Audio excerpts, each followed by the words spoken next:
I'm Mike Vardy. Meal planning is important because it prevents us from being a disappointed wreck when dinner time comes around and we have no clue what to make, or even if we have the ingredients to make the meal. It's a time and a money saver, but most importantly, it frees up valuable brain space. Creating a meal plan prepares us for the week to come and gives us peace of mind that we're organized and can feed ourselves and our family. That's why I do it, and that's why Plan to Eat helps me do it. Your subscription includes access to the Plan to Eat website and fully featured mobile apps on iOS and Android. And Plan to Eat gives you the tools to clip and organize recipes from any website, the ones your family loves and that fit your dietary preferences and needs. And you can create a meal plan around your schedule. Then what happens is the Plan to Eat software automatically creates an organized shopping list based on your plan. So sign up for your free trial at plantoeat.com/timecrafting. That's plantoeat.com/timecrafting. The coupon will be automatically applied to your account and can be used when you're ready to subscribe. It's valid for new customers only. Give Plan to Eat a try today. And this is the Productivityist Podcast.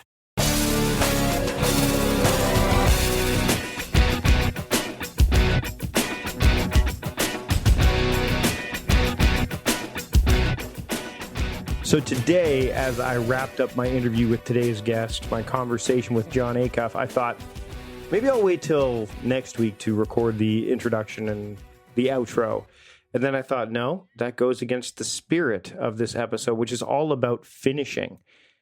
And so I decided to finish what I needed to do for this episode right then and there. I had a great time chatting with Jon today. He had, again, I really enjoy his writing and his presentation style. We had great conversations after we turned the microphone off. We just talked about sports and stuff.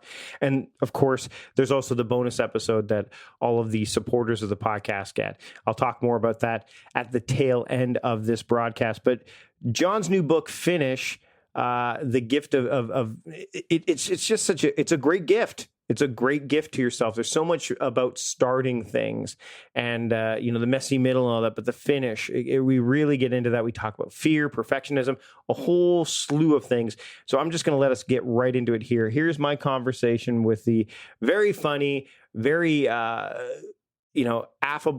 and really, really smart Jon Acuff here on the Productivityist Podcast. Jon Acuff has returned to the Productivityist Podcast to finish off where he started. Jon, thanks for joining me. Yeah, thanks for having me. That was not entirely a pun that I just did during the intro, because literally his new book, your new book, Finish, Give Yourself the Gift of Done, it has just come out as this episode is airing. And I have to say, there are a lot of dog ears in my copy of this book. Oh, good. Good. That's encouraging. All the way to the end. All the way to the end. So let's talk about the idea of why this book now, especially since the one before this was Do-Over. So you went Start, Do-Over, Finish. And so I'm wondering why Finish? Like, why did you go down this road in this particular way with this book? Yeah, I'd say it's definitely thematically out of order. But what happened was I wrote a book called Start a couple of years ago that was about getting people to start things they've wanted to do.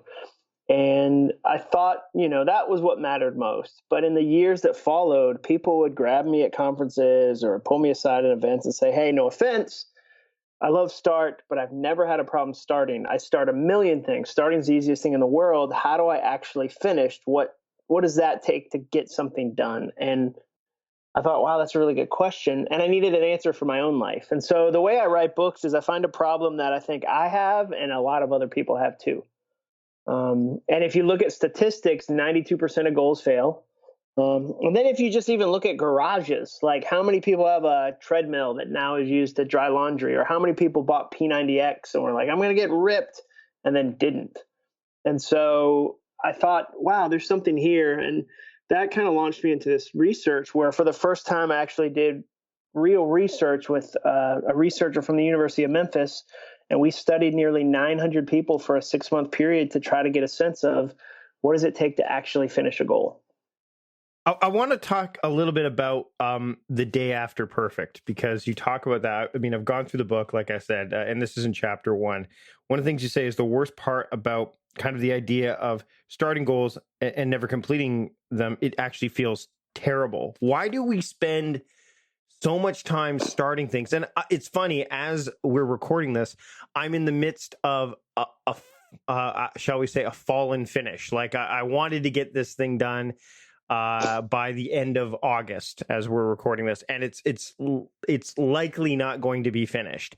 And it's something that should have been finished before, but there have been 3 other things that I decided to start.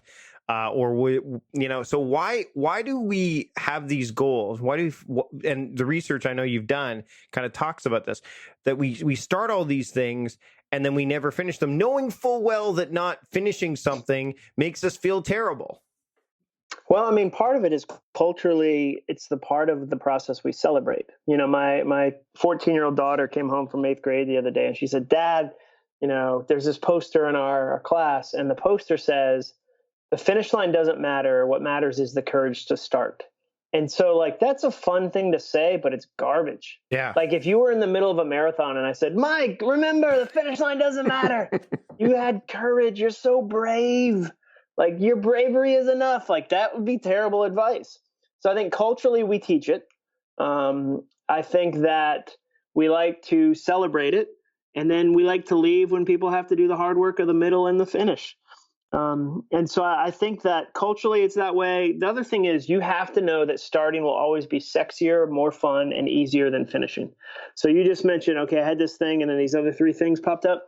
Nothing encourages new ideas to pop into existence like trying to finish an old one. And everyone writing a book right now, like every one of your listeners, which statistically, according to the New York Times, is 81 to 90% of Americans say they want to write a book. Less than 1% do. The reason why is because they go, okay, like right as I'm about to finish, 100 new ideas come up and you go, I got to put them in the book, and you keep going and going and going and going. And so I think that's part of the epidemic. And the last thing I'd say is I often tell people we live in an age of bottomless opportunities and endless distractions. No one, you can argue tech is good or bad or which parts are good or bad. No one on the planet who's intelligent would say we've become less distracted as a culture. Like, are you kidding me? Like, we have more distractions, and notifications and dings and, so part of it is that we just live in a distracted culture, probably the most distracted, in history. How do you untether yourself from that kind of stuff? Because it's funny. I was talking to Sean McCabe about clarity and margin and focus, and the idea of those distractions. They crop up, they sneak in. How do you mitigate those? Because they are one of the things. You've got a lot of things that get in the way of finishing, but they are one of the things that get in the way of finishing. How do you mitigate those? Yeah, I think mitigate's a good word. I mean, for me, it's about reducing them, not eliminating them. Like, I'll always need to use email. Like, not using email is a dumb goal. I'll always, like, somebody the other day told me, like, oh, you seem distracted by Twitter. Maybe you should stop. And I wanted to say, you've never sold a book in your life. Like, what do you think? Maybe I should stop. Like, that's not how this works. And so I think you find what works for you. So, in the book, one of the things I had 4 or 5 friends in my mastermind go, I'm so productive on a plane. I'm so productive on a plane. And most people, they stop right there. They don't go, I wonder why that is. And I wonder if I could recreate some of those things on land. And when you stop and go, why is that? You realize, well, we have a certain amount of time to work. I can only bring certain projects. Nobody interrupts me. I don't have a Wi-Fi signal on most flights. And so a smart person then goes in and goes, okay, I'm going to do the same thing just in my day, like in my normal day. And so part of it for me is I don't get any notifications other than text messages. Like, I don't have any social media notifications. I had to physically hide my email app, like from the bottom bar of the phone deep into my phone. I didn't have an email app on my phone for like 10 days, but I realized I had a hard time subtracting. Like, I couldn't divorce that from the calendar. And that was an issue. Like, I needed the calendar. And so you just, when I go to write, I take a couple things and go specifically. I don't combine efforts. Like, when I'm writing, I'm writing. When I'm editing, I'm editing. Those are 2 very different actions. And so I think it's, and I don't sleep with my phone. Like, I leave my phone in the kitchen. Like, because, I mean, think about it. what does Netflix give you? Like 5 seconds now before they start a new one? So it's like a 5 second countdown to you not having a life. Yeah, it's almost. Like, I mean, I run into the. I'm like, no, stop. Like whereas before it was a deliberate choice to continue. Now you have to. I mean, if you're not paying attention, all of a sudden it's like, yeah, it starts. You're like, no, but I don't want to watch another episode of The Defenders right now. I don't. Yeah, and so I just think you have to be deliberate about it. I would say another thing for me, like when I run, I was listening to too many audiobooks. Like it was too much. So now I've started to cycle more, and I don't listen to stuff while I'm cycling because it's dangerous. And so it's a forced quiet time. So I'd love to say I had the discipline to do all these things, but a lot of times I have to figure out, okay, here's a way around it. Here's how I be deliberate. Here's what's smart. So I don't know. And you have to know it's going to change. They're going to keep popping up. New things are going to come into your life that you go, oh, I didn't even know that was a thing. Okay, now I have to figure this out. So I think of it as a game. Yeah, you get a new device and you install it, and all of a sudden all the defaults that you turned off are back on, and you have to. Or a new app. Yeah. Or you felt like I'm tracking calories right now because I'm curious. And it's hard not to just like go in and look up foods, or like there's a lot of distractions that come with that. I want to talk about the types of motivation that you talk about in the book. You talk about the fear motivation and fun motivation. And one of the things that I was reading the book, and I got to the part where you talk about candles and the candle that you use.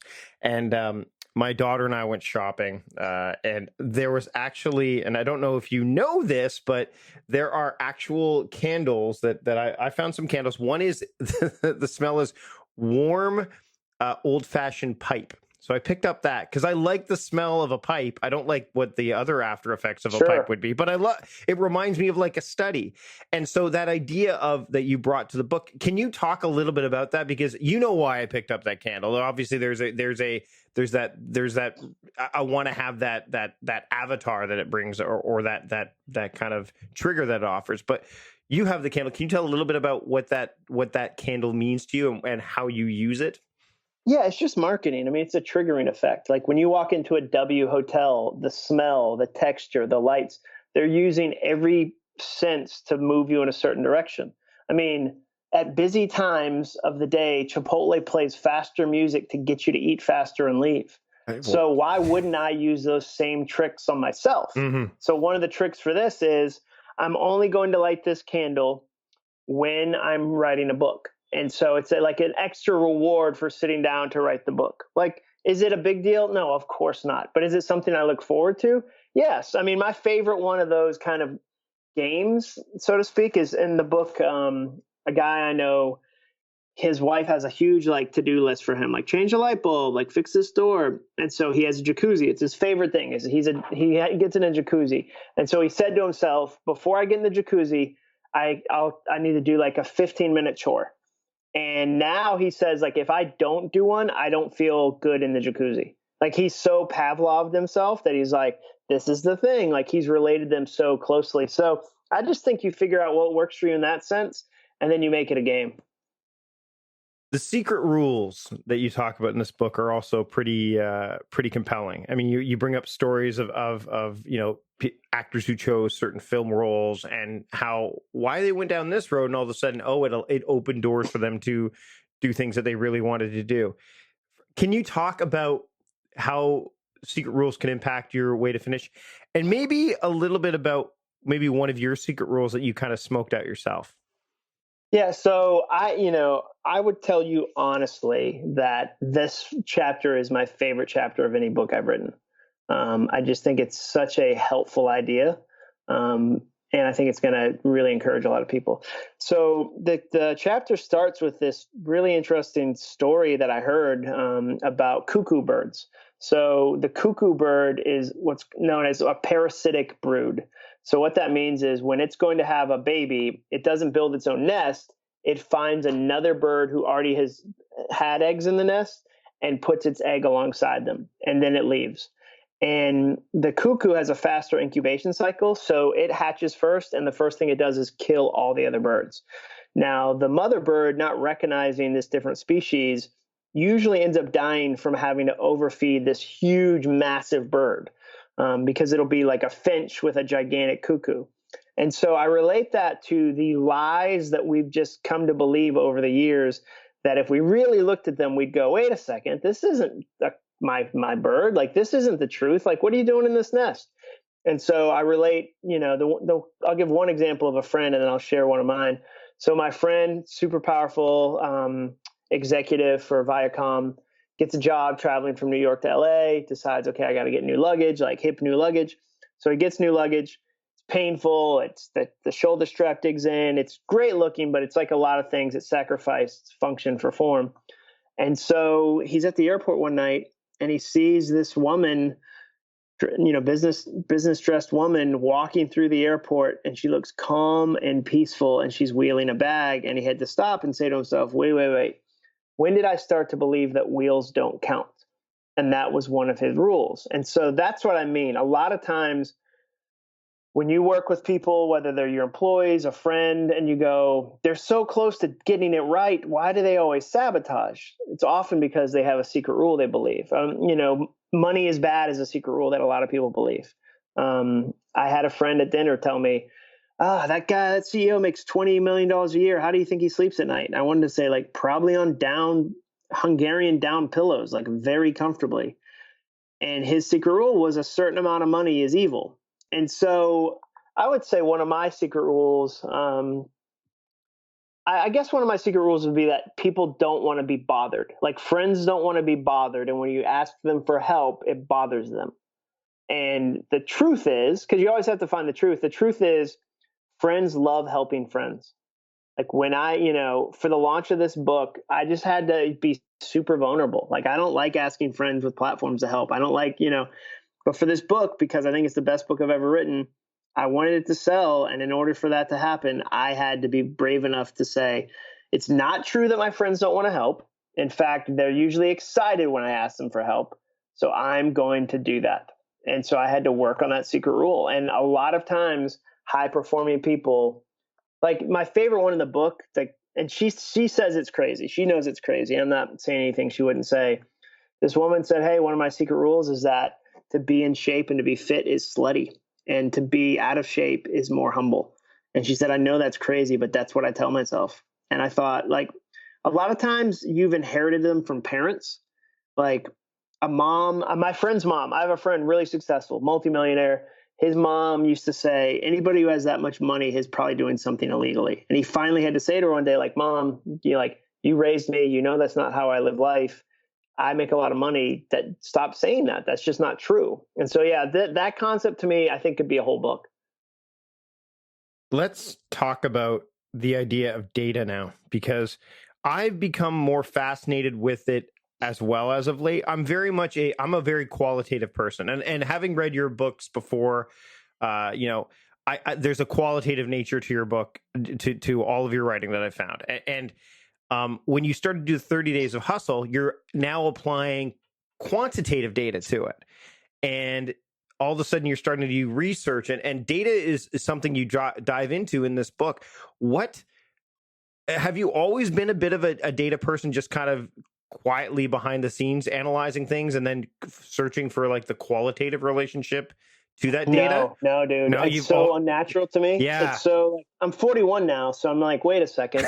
No, I just decided I want things to be a lot easier. I want to win more. Right. And so the phrase I say in the book is data kills denial, which prevents disaster. And so, like, here's a stupid data example. So for the last couple of weeks, a friend of mine had this app they like, where it's like a calorie app. And I was like, I'm curious about that, because I've always been the guy in an emotional sense who says things like, hey, what do I need to, do to get in shape? I'll just exercise really, really hard. And people would tell me, well, like health, like eating is like 90% of it. And I'd be like, well, I'll just do even more. Like, and I'm not going to even look at that. I'm not going to crack the data. So finally I was like, this is exhausting. Yeah. So I started keeping track of calories.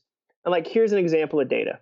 I'm at a steak restaurant and I say, hey, I'd like that horseradish with the steak. And they go, do you want raw horseradish or the cream? And I go, give me both. And while they're bringing them, I look up the calories. The cream is 220 calories. The raw horseradish is 7. And that was what I wanted anyway. Like, I wasn't saying I like cream on steak. I was saying I like horseradish and the flavor. And so knowing that data gave me exactly what I need to make a decision. And so that's what I tell people. And it tells the truth. I had an example in the book, and you've done this before. If you've ever launched something or sold something online, my daughter, she's 14, just the other day, she said, Dad, because she started a new Instagram photo account, and she has a personal account. So she said, Dad, I posted it on my story of my personal one, and 100 people looked at it, and only one person signed up for my photo one. And I said, welcome to social media. And that was easy for me to say because I had the data that said, yeah, like if you're new to something, you think, oh, you share it with 100 people, you get like 40% response. And you're like, no, that is not. And so I just think it helps you make so many better decisions. Okay, so since I'm in the same boat, like I mean, at 43, I've spent time obviously with productivity, analyzing data to a certain degree, but I'm not sort of into that quantitative self to the same degree that a lot of other people can go to. Where do you have a kind of a rule surrounding that you're like saying, hey, you know what, data is going to help me make decisions, but at the end of the day, like I have to have a measured balance between the two, or I have to have some kind of harmony? Or are you at the point now where the data, like you say in the book, like, and you just said, data eliminates, like it can ward off denial because it just tells you the truth. Where are you at with that? Yeah, I think it's a balance. I mean, I think on the one hand, like the idea of me getting too data focused is hilarious, because like I'm so far away from that naturally. But on the other hand, I would argue one of the reasons a lot of goal setting books don't work is that they're written as if you're a robot. Mm-hmm. They go, here's all the logical reasons you should do this thing. And then like, you're not going to do that thing. And so I'd much rather you as an emotional human go, yeah, I know. Like my favorite example of this. So I worked for Dave Ramsey, and he has this principle, the debt snowball. And so Dave says, hey, if you've got 5 debts, mathematically, you would think I got to pay off the one with the highest interest rate. He said, but psychologically, it's better to pay off the one with the lowest amount you owe, get the win, and then roll it into the next one. And so everybody was like, that's dumb, Dave. Like scientists were always telling him, like, that's the wrong way. And then eventually Time Magazine did a study and said, hey, Dave's right. Like psychologically, that's what works the best. And so I think it's a marriage. I think it's a marriage between going, okay, there is logic, and I want to make a great data decision. But there's also that emotional part of you going, hey, I know that's right, but it's not worth it. Like, for instance, for the first 2 weeks when I was doing this calorie counting, I was like, I'll just drink black coffee. Like, I don't want to waste the 40 calories on cream and sugar. But then like 2 weeks in, I was like, that's stupid. Like, I'll do 100 squats to make that up. Like, that matters to me. Mm-hmm. I don't like drinking black coffee like some sort of caveman. Like, that's like, I emotionally, I like a little bit of cream and sugar. Like, I'm not going crazy. But I think you have to marry it because we are emotional. We do have feelings, but I still think you need data to say like, oh, wait a second. Like the reason a lot of plans fail is because people don't want to put data. They want to plan with miracles, right? Where it's like, and then this happens and it's a miracle. And then Ellen finds my book at her doctor and it's a miracle. And you go like, I don't like plans that depend on miracles, especially multiple miracles. I was at VidCon this year, and there was a lot of, which, by the way, if you've never been to it, it's basically just Fan Expo for YouTube. I thought there might be a little bit more for me to learn at it. All I learned is that YouTube's really popular. Go figure. Yeah, and people like photos of YouTube people. But a lot of the panels, there was like a couple that were really, really good. Very, here's how you should do things. But there were a lot of them were, hey, here's how I hit the big time, or here's how things happen. I created a video, it went viral, and now I'm here. I'm like, well, that's not data. That's super helpful. That does not help me at all. So yeah, but what I want to get to now is the idea of when you want to not only start something, but when you are at the point of finishing, because this is where I can tell you, honestly, this is where I'm at right now with a lot of things. A book proposal that I'm working on, for example. I'm sitting there writing it and working on it and mapping it out. And all of a sudden, despite my ardent love and my own wearing of the Green Lantern ring, fear, it rears its ugly head in many, many forms. Why, first off, what are your thoughts on fear? I know you talk a lot about it in the book, but you don't just talk about fear in its most basic form. You talk about the forms that it can take on. Yeah, I mean, I think one of them, that the book talks about a lot is the idea of perfectionism, Mm. as if, and the problem is we treat it like a characteristic or a good thing, and it's not. And I've been telling authors lately that Amazon has never sold a perfect book. They've sold millions of imperfect finished books. And so I think part of it to fulfill what I think it's going to fulfill. Sometimes I don't have a thing after it. I'll feel really like, well, now what? Like that sense of like, uh-oh. Yeah. And the other thing you have to remember is that when you finish, it's no longer yours and it's no longer private. So if I have a small business idea and I work my heart out on it in my room, until I finish and share it with the world, I don't get criticized. Like I could have 10 books I've written under my bed.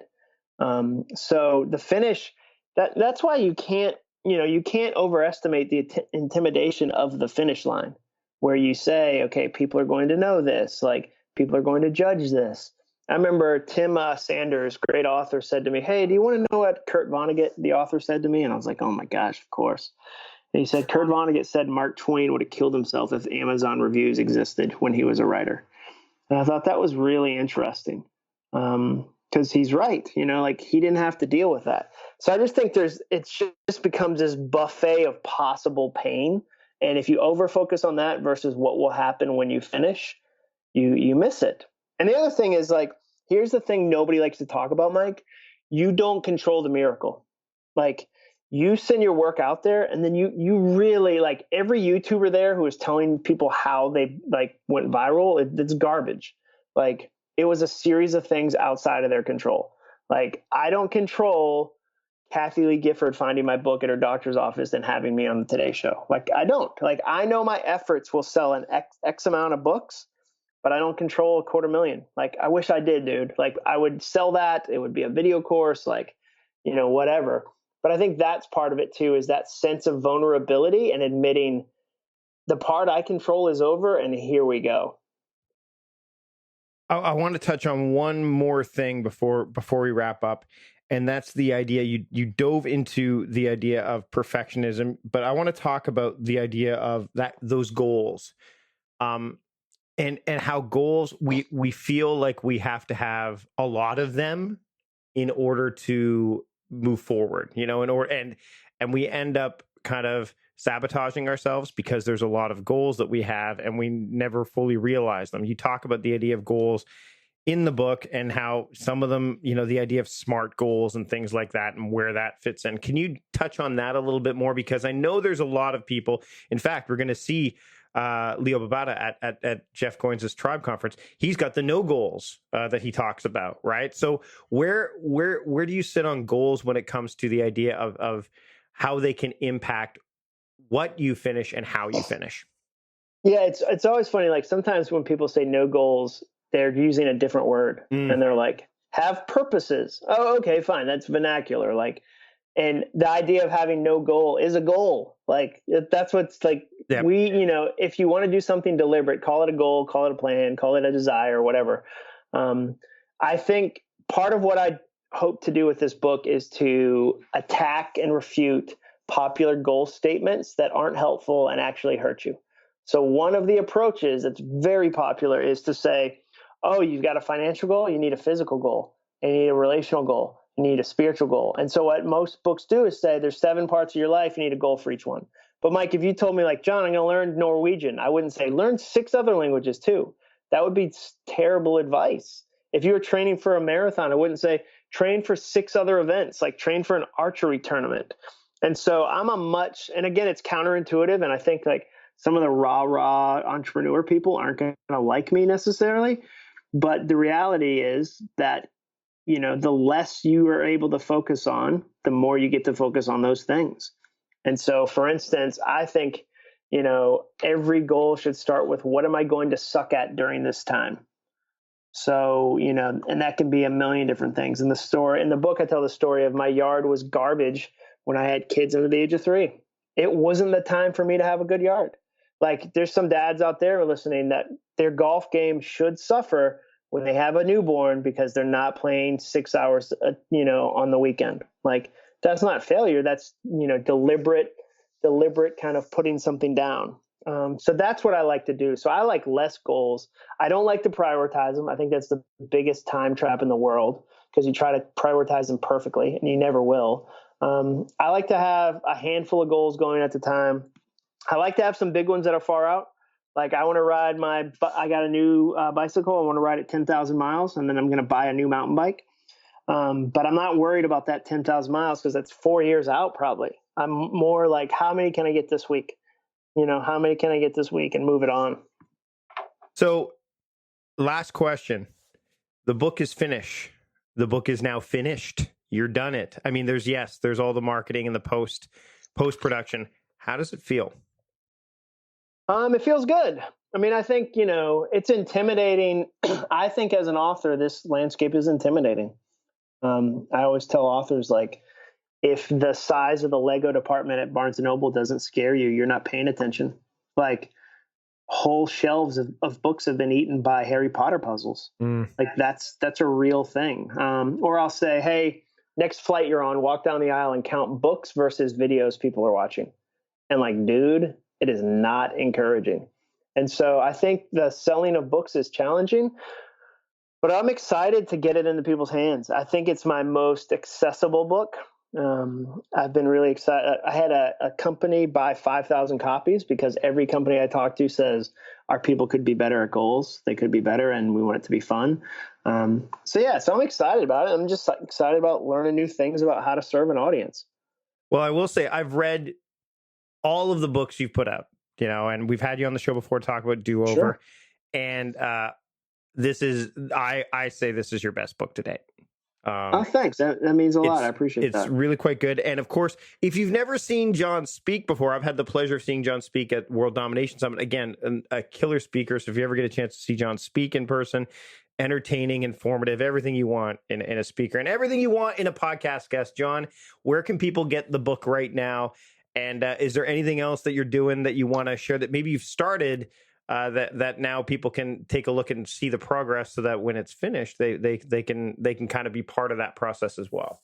Yeah, I mean, the book's available anywhere books are sold. So Amazon, Barnes & Noble, local bookstores. And then my website is just acuff.me, ACUFF.me. And then I write an idea once a week for entrepreneurs that you can get. It's just a free idea. It's acuff.me/business. And that one is probably one they could watch me finish something, because eventually I'll turn those into something. And it's been a blast, and I'm really enjoying serving specific audiences with specific content versus like broad audiences with broad content. Awesome. Jon, thanks so much for joining me again this week. This podcast episode is now finished. Thanks. You see, I told you it was a great episode. We had a great time chatting. We actually talked about some more things over on the bonus episode that every one of the supporters of the podcast guests, head over to patreon.com/productivityist, and you can check out how that turned out. And there's a whole bunch of other things that you can get there too. So just head over there if you're not a supporter of the show already, and you can learn all about what happens, what you can get, the benefits of becoming a supporter of the show.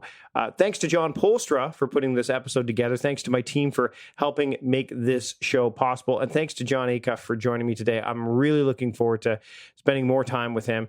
As I'm recording this, I'm getting ready to head off to Nashville for Jeff Goins' Tribe Conference. I get to see him and, of course, the guest that was on the previous episode, Sean McCabe. And I'm going to have a great time there. In fact, if you're a supporter of the show, you might get some bonus materials regarding that conference while I'm down in Nashville for my first trip down to Nashville, Tennessee. Thanks again so much for listening. I really appreciate it for your support. Until next time, I am Mike Vardy, the host of the Productivityist podcast and founder of Productivityist, reminding you to stop guessing and start going.